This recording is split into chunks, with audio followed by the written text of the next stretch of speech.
তুমি তুমি কোন জায়গায় আসছো এখন? বাড়ি। আর এটা কি পার্ক? শোনো শোনো, এই শোনো,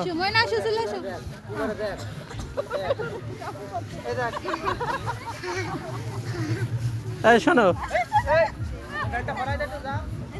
তুমি এখন কোন জায়গায় যাবা? না ওর ভিতরে গেলে বকবে না, ভিতরে যাওয়া যাবে না।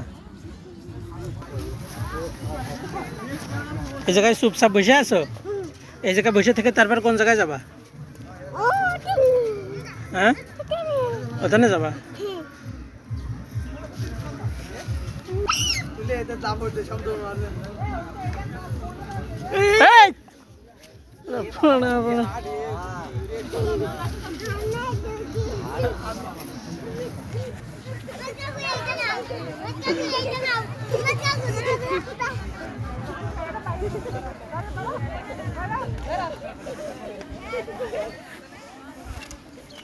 যারা বড় তাড়াতাড়ি এসে বসাটা শুরু করতে